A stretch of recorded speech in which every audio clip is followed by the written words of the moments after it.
Tonight, it's Iron Man vs. the God of Thunder in a head-to-head showdown featuring the movies from the MCU.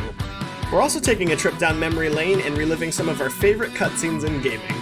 All that and more on this week's episode of the Always Gametime Podcast. Hey everybody, my name's Ben and welcome back to the show. Joining me this week, as always, is everyone's favorite co-host, Ryan. Ryan, how are you this week? Hey, we're doing good. Had one of those weeks where you're just ready to cut it all away and get to some games. Let's start that right now. Sure, absolutely. So the first thing I wanted to bring up on the podcast, because I thought it was wild, and I hope you've heard some of this, but if you guys missed it, Snoop Dogg, who's made a few appearances on Twitch in the past, recently was streaming some Madden on his channel, and about 15 minutes into the gameplay, I think the enemy team scored a touchdown, and there was some controller slamming, some angry breathing, and he completely just rage quit, turns off the Xbox, gets up, walks away. Where the story takes a really funny turn, though, is didn't shut off the live stream and continued to stream for about 7 hours, where people 7 hours. Yeah, that's longer than most of the streams that I do. What a champ. Yeah. But I guess if you don't have to be there, that's a little bit easier. So He's probably contracted for those 7 hours, man. He got him in. Yeah, it could have been. A lot of the people that were there live, I think the numbers actually continued to grow because people were drawn to this hilarious moment on Twitch. And they reported some soft, chill music coming clearly from another room. And then about 7 hours later, Snoop Dogg's seen walking back into frame, looks over, and then realizes their mistake and runs over and shuts off the stream. So I thought that was hilarious. And I don't know, Ryan, have you ever had anything like that where you've forgotten to end a stream or maybe didn't realize your camera was on or something? Oh yeah, so very early on streaming, I used to come home over my lunch break and stream, and I would have it all set up on my phone. And I used to do this cheesy thing where I would walk out and walk up my stairs and you could see it all. I'd turn off the light and then I'd turn off the stream as I'm walking out. Well, one day it didn't turn off at all, and I literally had to drive back home from work and turn it off. I remember that. I was there for that stream. It was a good time. Man. Yes. Yep. Nope. That was great. Oh man. In a little bit milder news. And actually, no, this kind of has me pumped up. Nintendo is debuting a Switch Pro later this year. In 2019, I think they did the Switch Lite, which was just a handheld 5.5-inch screen. Which was kind of attractive. I thought about it. I don't own a Switch currently, but this Pro kind of has me interested because now it's going to be a 7-inch OLED back, Samsung made, I believe, and it, when docked, can do 720p. And now with the news that we had a couple weeks ago about all the games coming to it, games that I'm very interested in, Apex being a big one of them, and now I'm kind of considering the Switch. I think if you are looking at a Switch, this Pro, and you're normally an Xbox or even PC person, you might be considering that Switch now with this Switch Pro coming right before Christmas. Ben, what do you think? Yeah, absolutely. So my wife and I do own a Switch, and she actually plays it more than I do, but I do love the fact that it's a convenient console for both TV playing and transport playing. I am a little curious to see if the bigger screen will impact how it will feel in the hands, but overall, I think it's cool. And I don't want to buy another Switch, but man, we'll see. Just trade them out. Yeah, that's true. Or I guess we could always we probably have friends who, so we'll figure it out. Yep. I was checking out the availability, and actually here in town where I live, there's a few Switches available. I know initially, when I was looking for a PS5, the Switches were out as well. So it's kind of good news. Yeah. Maybe we'll see a price drop as well. They'll probably be more available than the PS5, but that is a different topic for a different podcast.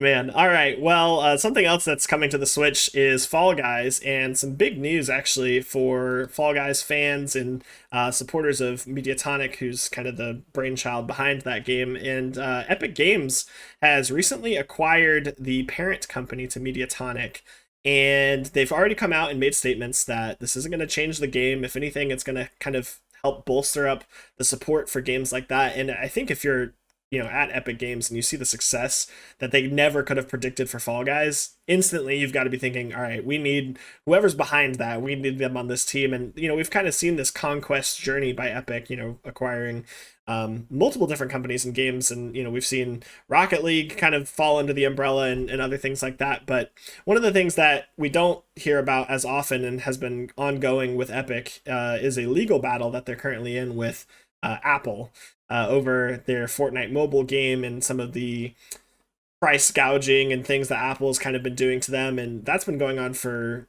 about a year now at this point. And, no major developments there, but I just thought it was interesting that, still amidst this huge, I'm sure what could only be several $1 million, lawsuit that's going on, they're acquiring other huge companies or, I thought it was pretty interesting. Oh, for sure, for sure. I'm always a fan of people sticking it to Apple or any other big company, right? Apple has this monopoly on the game store, on their side of the game store, and all the power to Epic or to get what they deserve and not be gouged for 30%. Yeah, it's right? 30% on, and I guess what they did is Epic put a different way for people to pay for in-game currency in the app, and Apple obviously did not like that, so they just took it off the App Store. So took the whole game off the App Store. Yeah, right? It's a big deal. Yes. Yeah. That's huge. That's huge. Yep, good for Mediatonic in my opinion, and whatever cuts into those monopolies. And now back to a game that kind of is like the monopoly of all open world. Grand Theft Auto 5 and Take-Two has said that they're still going to do a Grand Theft Auto 5 port for the PS5, but they don't want to rush it. They don't want it to be a simple port. They want to do something that is wholesome and really worth the customer's time. It's still going to be free, I believe, if you already own it on PS4 or another. I guess it would just be PS4 or the old Xbox One. But the interesting thing that I heard about this is Take-Two wants to do 93 games. That's including major ports in the next 5 years. Wow. Ben, what do you think about that?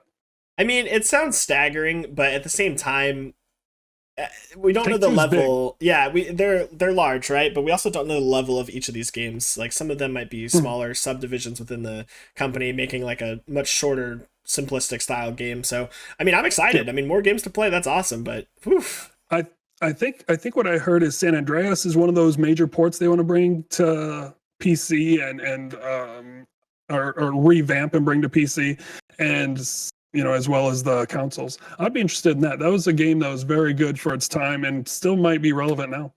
Oh yeah, I'm sure people would swarm all over that, especially with the GTA 5 like role playing that's kind of surfaced in the last year or so. People would go crazy with that. But Vice City, same thing. Yep.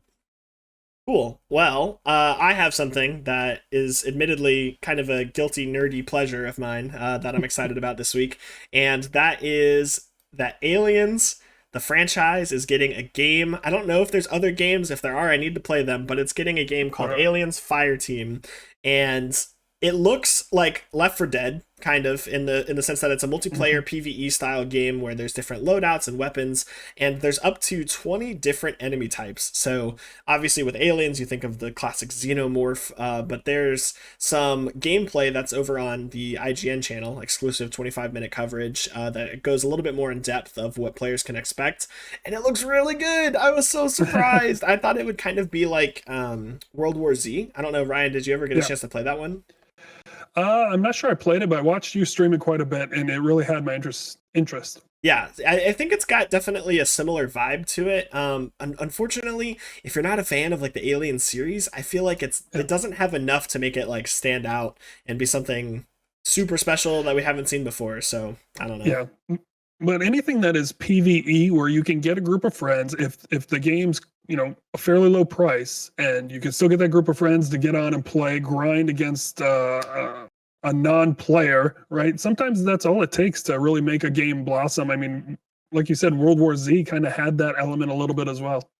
Yeah, and this kind of takes me back to like playing. There was an Alien game in the Dave and Buster's and arcades and stuff that I grew up in, Hmm. and so to have this like in a different format is, I think, the thing I'm the most excited for. And shout out to For my sure. mom for introducing me because she's a diehard Aliens fan. So she doesn't play games. She might play this one.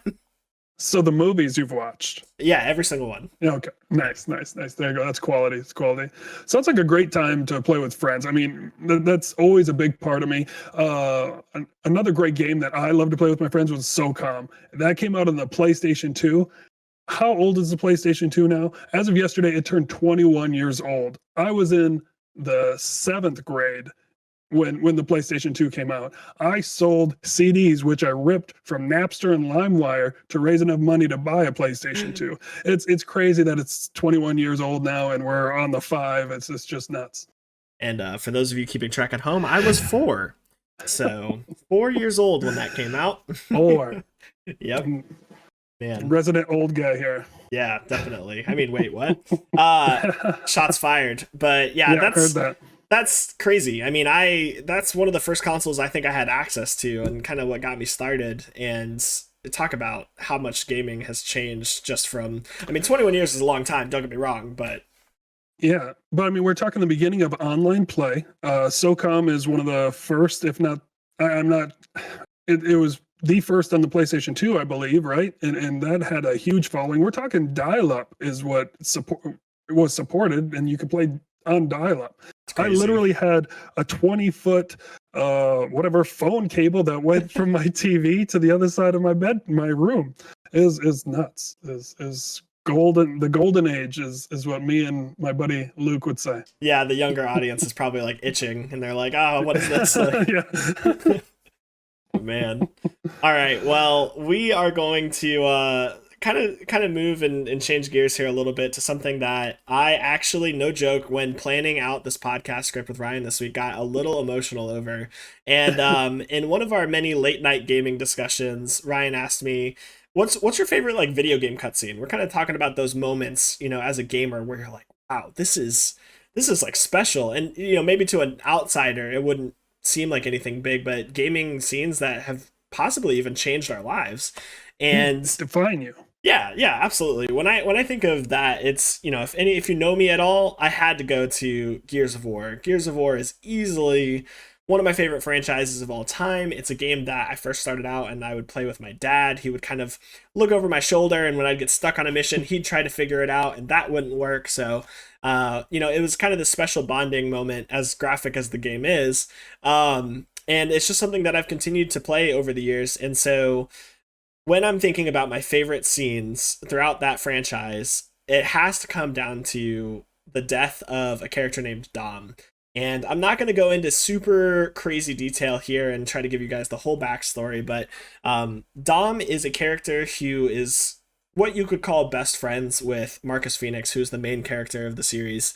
And you've played with him already up to this point for 3 games. So this is a main character. I think there's actually missions where you can play as Dom, and his entire story arc is just surrounded by tragedy. His wife was taken by this, undead like enemy horde basically, and he spent the first 2 games looking for her, only to find out when he finally saw her again it was too late to save her. And so you kind of had this tragic character, this like brother in battle, and you come to this scene in Gears of War 3 where your squad is on its last legs, surrounded by enemies. It's not looking good. And there's this moment where Dom looks down and sees this car that's like next to these fuel tanks that where the whole battle is kind of encompassed around. And you just know he's about to sacrifice himself to save everyone. And so as someone who loves the character, you don't want to see this happen. And you're like, no, Dom, what are you doing? And you're kind of like having the same emotional connection that the rest of the people in the squad have. They're like, what's he doing, kind of thing. And the worst part about this scene, the part that like gets me almost every time, is, as you know, he's committed. He's gonna drive into the fuel tanks, save the day. He's gonna die.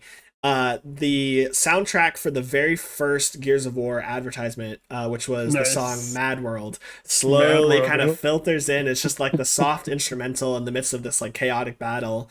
And yeah, I mean that's So good. he dies, but he saves the rest of the troop. And the other thing that I think is like really emotional about this scene is you have Marcus Phoenix, who's like the toughest dude on the block. Like, killing is what that man was born for. He's nothing could make him cry, right?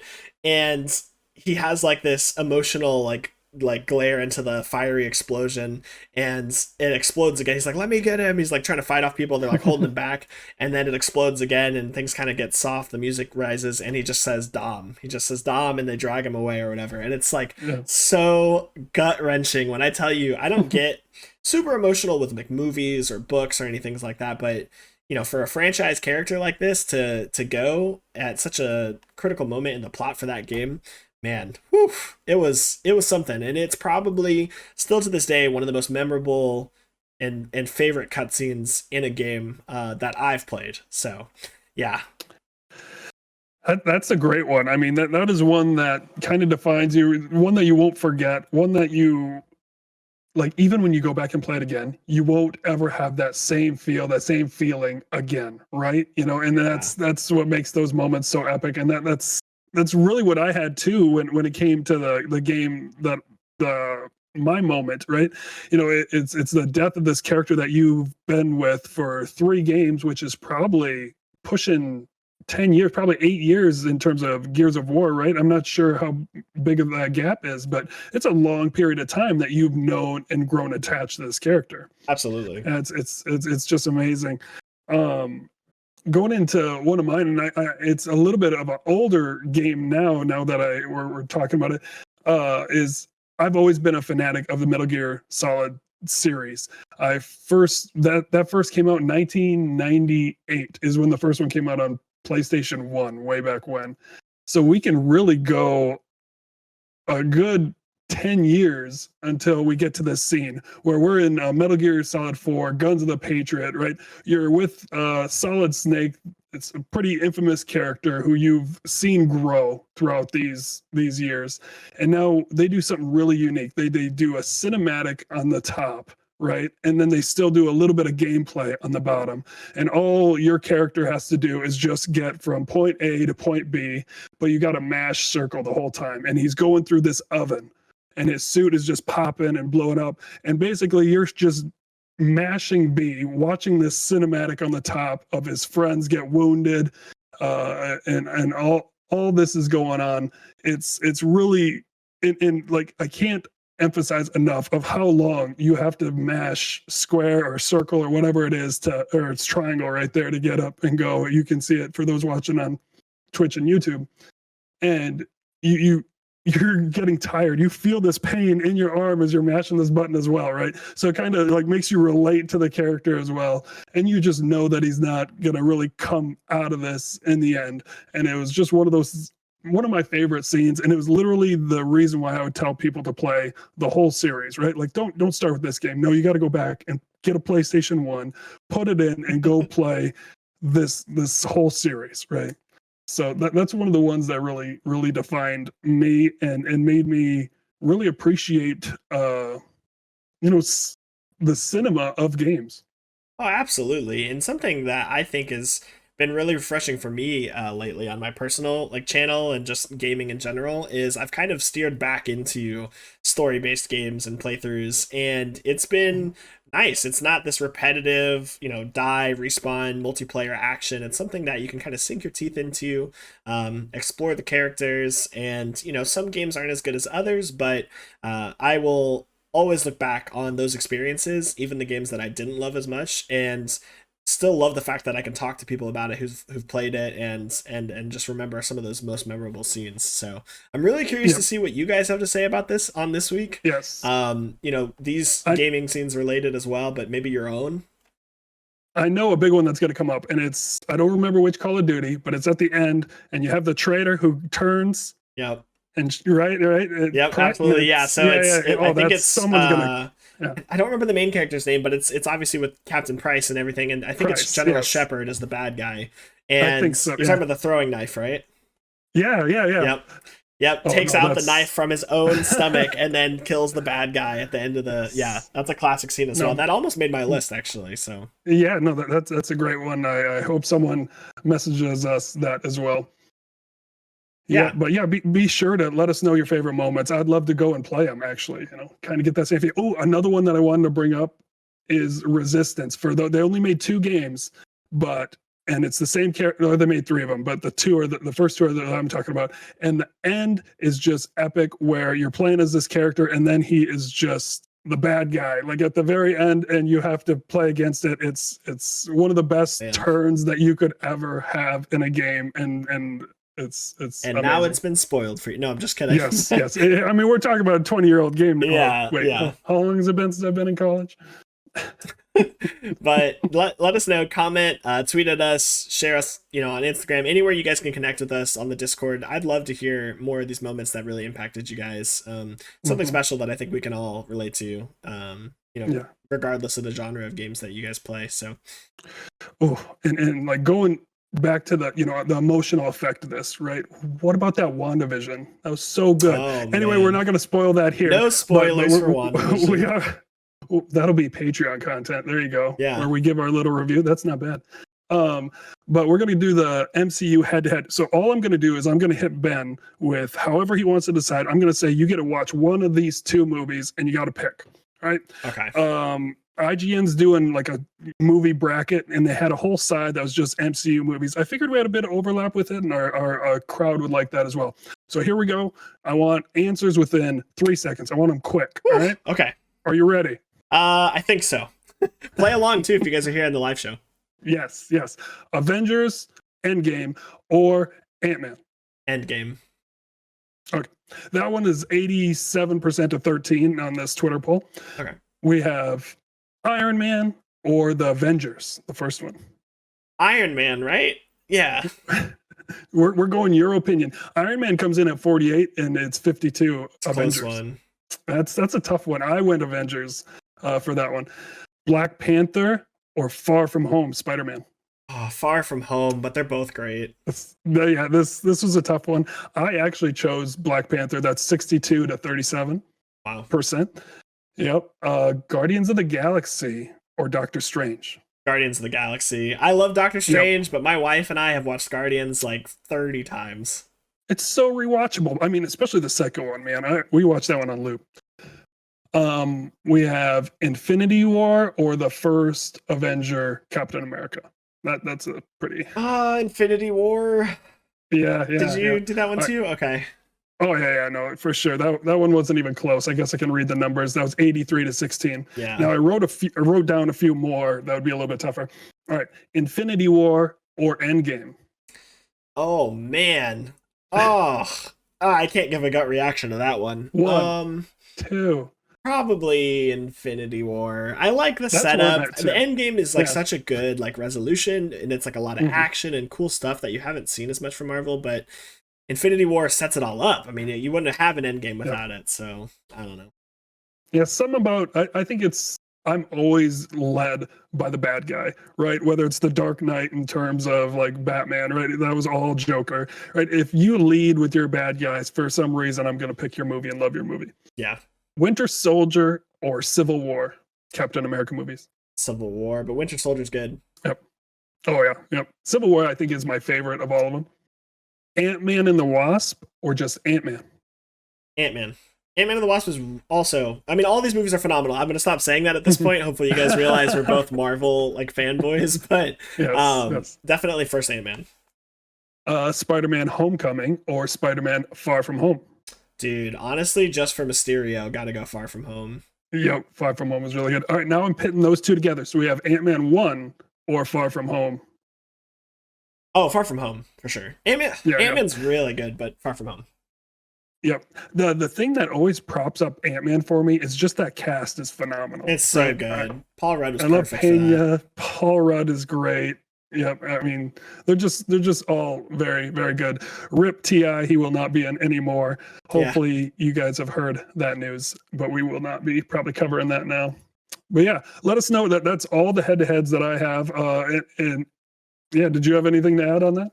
I'm sure that people will disagree with us on some, and again, please let us know. It will make me so happy to read through, and I don't really engage in a lot of like debate or online like discussions just because it's not something I like to kind of incorporate into my life, but this is such a friendly, like fun thing to Yeah, see how people appreciate movies differently. And I've always been told that my bar for movies is super low. Like it doesn't take a lot to I'm the impress same way. me. So this was hard for me. And I would like to see and kind of get some validation about my choices. Cool. Yeah, no, I agreed with you on a lot of them, but I mean, man, they're really close. Yeah. My wife, no joke, today, as we were finishing WandaVision, I was like trying to explain some stuff, and she was like, I don't really remember Civil War. And I was like, what? So we might have to go back and rewatch those again. I know she's seen it at least once, but Yeah, yeah. that's my like when you're sick in bed, what movie do you throw on? Civil War. That's what I throw on. Yeah. That's the movie. Yep. Absolutely.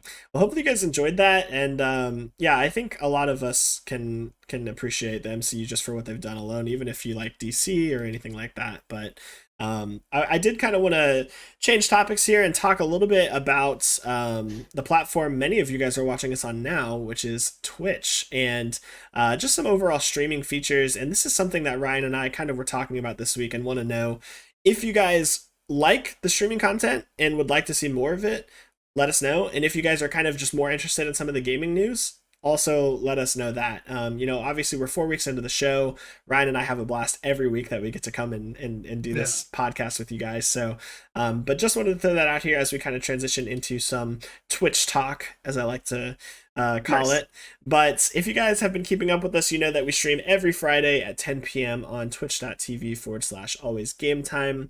If somehow you guys are listening to this and you don't know what Twitch is, it is a live streaming platform owned by Amazon that is primarily focused on gaming and entertainment. Although when I was writing that, I kind of struggled because you see so many different categories on the site now. It's like IRL and ASMR and painting and music, and it's really cool. If you haven't been there, check it out. With that being said, we do have a list of things, at least that I wanted to cover and talk about some maybe new features that I would like to see as someone who streams a lot on the platform. I'm gonna do my best to kind of give you some high level explanations of it as well, so that you guys could see why I think these are really good ideas. Twitch, if you hear this, just hit me up. 10% creators fee, and then Jeez. yeah, 10% of what? I don't. Yeah, never mind. Moving on. The first idea that I had is squad streams for affiliates. And if you guys are streamers, or maybe even watch some of the biggest streamers on Twitch, you may have seen a feature called squad streaming, which is basically where you can click on your favorite streamer and you can watch anyone else that's in his party stream simultaneously. So if Ryan and I, for example, were playing Apex together, maybe you wanted to see both perspectives, rather than having to pull up both streams and kind of organize your window, squad streaming brings up a really neat overlay and gives you a lot of ability, like access to moving stuff around just automatically. It's really cool, but unfortunately that is reserved for partners right now, and there might be some technical reason why it's limited to partners. They haven't rolled it out to affiliates yet. But if you guys don't understand the difference between what those two things are, a partner is someone on Twitch who's got a little bit more following or active like fan base, I would say, versus an affiliate. There's a lot of similarities between the two relationships with Twitch. They can both have paid subscribers. They can both play ads now even and have some features, but there's a lot between partners and affiliates that are still different. And this is just one of those things that I feel like, I don't know, I feel like affiliates could really benefit from this and could engage the community in a really fun way, but it's kind of being gate kept at the cost of exposure. And I don't know, what do you think about this, Ryan? Oh, for sure. It's one of those things that that a different company is gonna come up and offer it, and they may lose a little bit of their small streamers who could, then end up being big if they don't just give it to these affiliate streamers already. One of the things one of the things that's really happening on Twitch now is these joint efforts, right? I mean, kind of like Ben and I doing a channel together, right? I have my own channel, Ben has his own channel. These joint group efforts on content are happening more and more, and I think Twitch has no other action but to encourage this and really, I mean, what would help that is that squad streaming, which allows the user to really switch between those perspectives and see what one streamer is saying and with another during those moments. And I've said it before, biggest pitfall of Twitch as a creator is discoverability. And this is a prime tool for discoverability, which actually also applies to my second point here, and just kind of a quality of life update thing I would love to see is stream teams for affiliates. And stream team is similar in the concept of a group of streamers can collaborate and create a group on Twitch that if a user was to click on, they would see a listing of every streamer that's within that group, and it actually prioritizes the streamers in the group that are live at that moment. And so you're limiting your chances of being discovered on a gaming category page to maybe someone is a big fan of a streamer in the group that you share, and you happen to be one of the only streamers live, and so they come and join your chat for a while and kind of share that support. And we talked about this collaborative effort, and you're seeing a lot more of this now where people kind of go in together on other shows or charity streams, 24-hour events, things like that. And another resource that I just think is kind of we're missing out, and I don't know what the reasons that they're holding it is, but I think affiliates should be able to make the groups as well. I wonder if they're going to get rid of teams in general, right? From last time I looked, teams don't draw traffic very much at all, right? They're fun, nice to have, but I mean, from any major streamer, they say that there's little to no benefit for a small streamer being in a big team.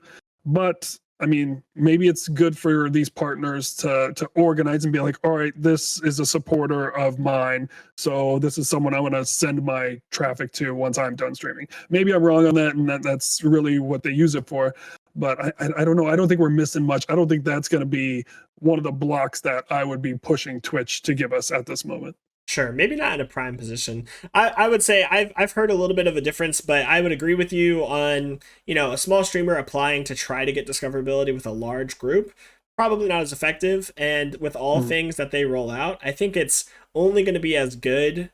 It'll probably be like 20% what they imagined it would be, right? People are going to take it and use it for the wrong reasons and different reasons, and maybe it just won't be as effective as they thought. But I think if you had a group of similarly leveled streamers who genuinely liked promoting their stuff anyway, it could kind of breathe like this like really supportive community, yeah, where viewers are hopping between streams. And I admittedly, this could be a tool that I am just salty about not having. But there's two great points you have. One is why not? That's a great point. Like, just why not? There's no technical reason that I can think of off the top of my head why you wouldn't give this to affiliates. It's just so you can say, hey, partners, you can do this. They can't. Look what you got. The other great point is that community. That community building is a major part, and you'd think that would bring people on to Twitch more, so they would encourage that, and they would give that out to as many streamers as they possibly could to kind of keep that community building and those people giving their time and attention to Twitch.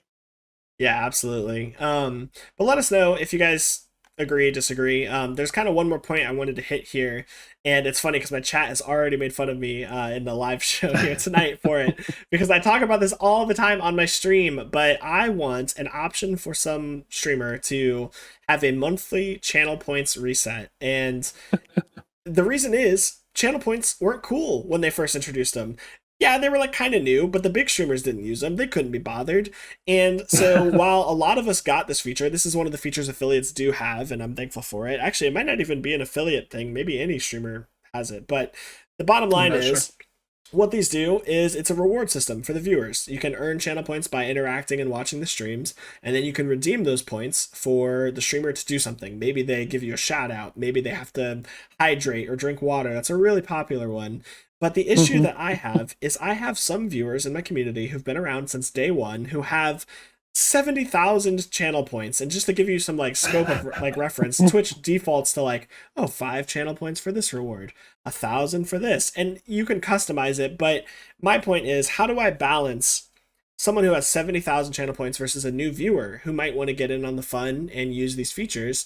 And so what I think that a monthly channel point reset would allow me to do is communicate very clearly to my platform, hey, the first of every month, I'm wiping everybody's points. So make sure you're using them. Don't let them just pool up, and I can kind of price my rewards appropriately.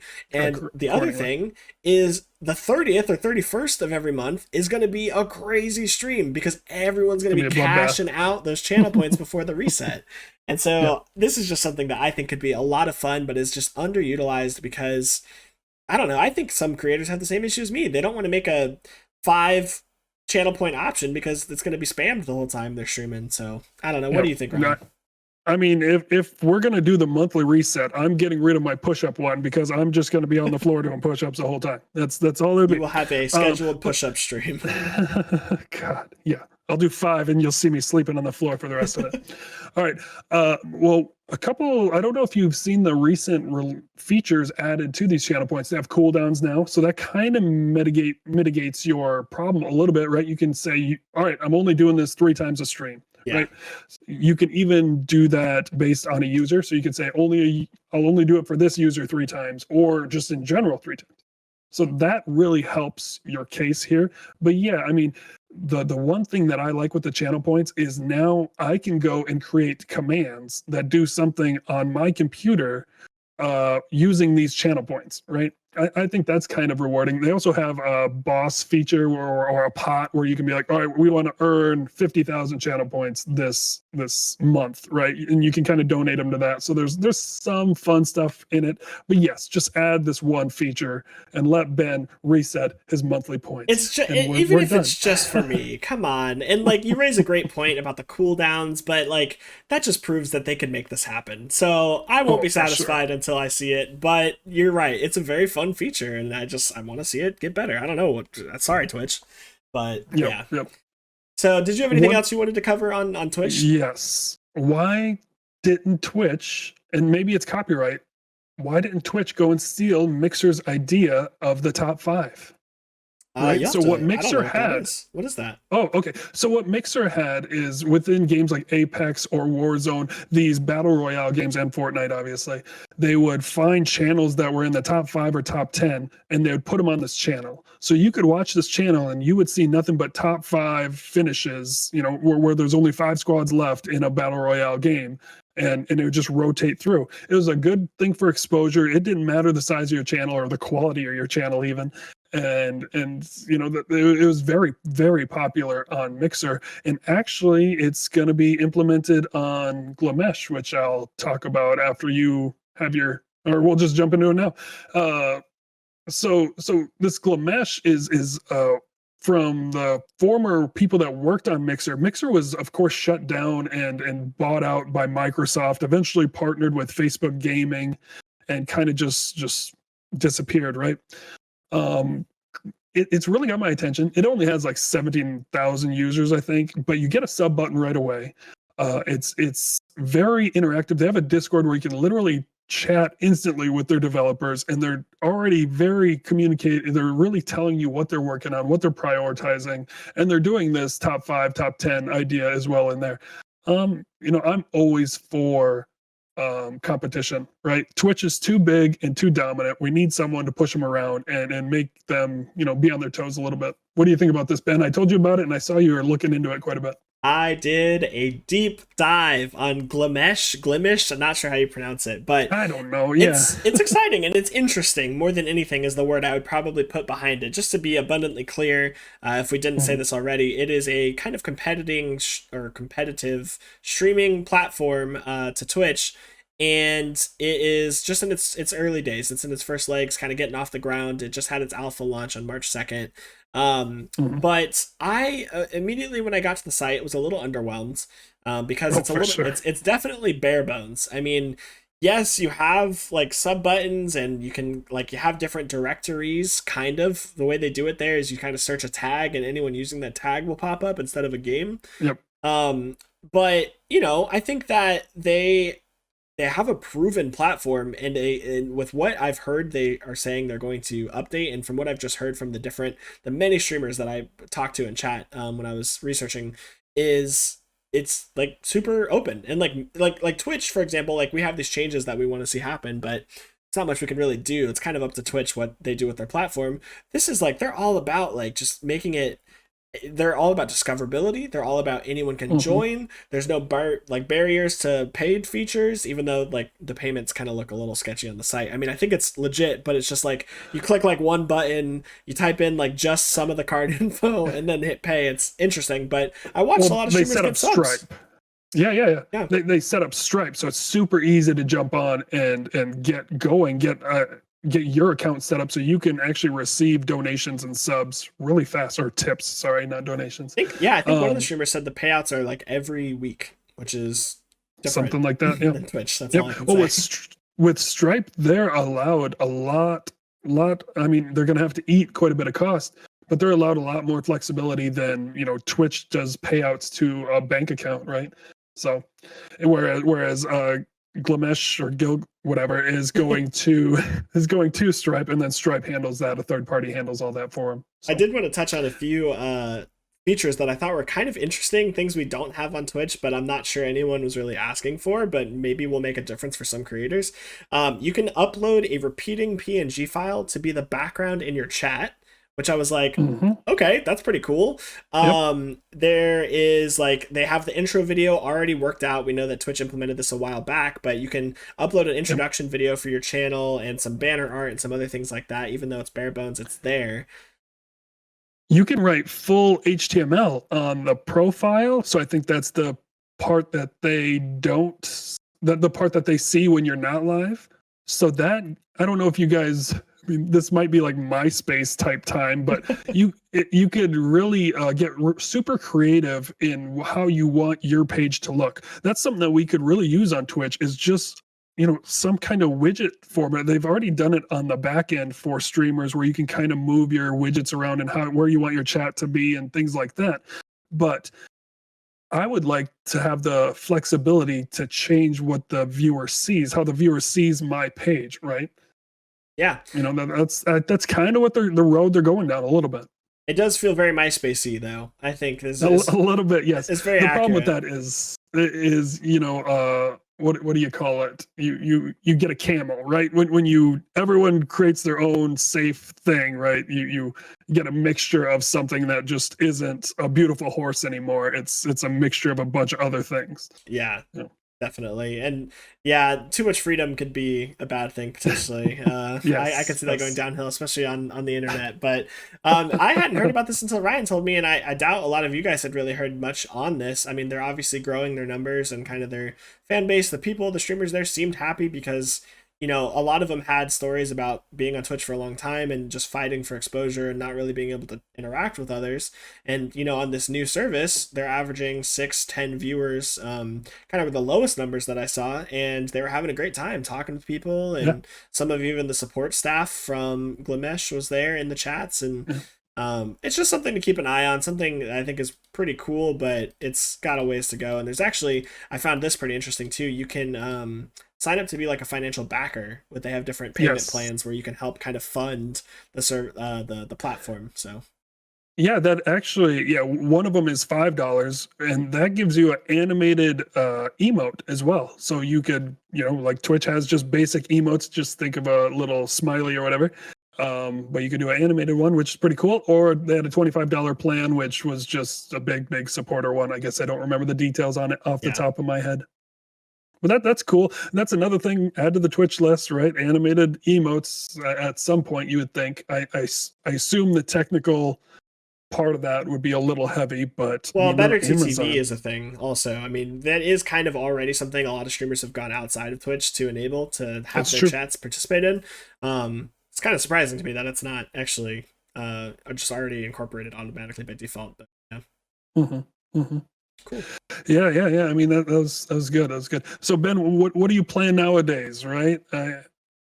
Yeah, What is on the agenda? So if you guys have been keeping up with my streams, I've been playing through Resident Evil, the series, recently, the remasters. We just finished Resident Evil 2, and I hated it. All jokes aside, the reason I say that is it's terrifying. I mean, the game is built to just scare you from start to end. It's about 12 hours long, but there's a lot of replayability built into it. From a story standpoint, from an art standpoint, it's phenomenal. It's a great game. I Yeah. see why there's this huge cult following and why people wanted me to play them. And I'm going to be playing through a couple other titles in the series leading up to Resident Evil 8, which will be releasing in a couple months. So outside of that, I've been getting into Rocket League again, which is Nice. an addiction I've had from the past that it's kind of resurfaced, and it's fun. My friends in IRL friends have wanted me to start playing again, and it's a good time. So I always go on a kick like one time a year with Rocket League where that's all I can play. That's all I can think about, man. Maybe next Friday we're going to have to bust out the Rocket League again. yeah. Yeah. So one of the things about me, I'm huge into ranked gameplay. So Black Ops, Call of Duty Black Ops came out with League play. So I'm huge into that. Apex, they have their own ranked system. Loving that. They have a new event coming Tuesday, so I'm looking forward to that. Playing hockey with my buddy Bones. Shout out Bones. Love you, man. And so of course we're playing ranked in that. That is where I'm at. I'm playing a mobile match 3 game called Gems of War as well. So Nice. my attention splits 4 different ways. So Nice. are you still on your mobile game? What was that? I forgot the Clash name. Royale and Clash of Clash. Clans almost every day. It's got me. Yeah. Nice. Cool. Well, hopefully you guys enjoyed the podcast this week. We certainly had a great time. Make sure you guys reach out and connect with us on all of our social media platforms. You can find the link for that in the description of wherever you are watching the show. And let us know what you guys want to see in the future. Thank you so much for being here, though. Yeah, it's been tons of fun. This is episode 4, right? And it's just getting better and better every time. Ben and I feel we're getting a little looser, and I hope you guys are enjoying. And thanks for all your support. We love each and every one of you. That's all we got. Spread that peace and love. I'm Ryan. And I'm Ben, and we will see you guys on the next episode of the Always Gametime Podcast.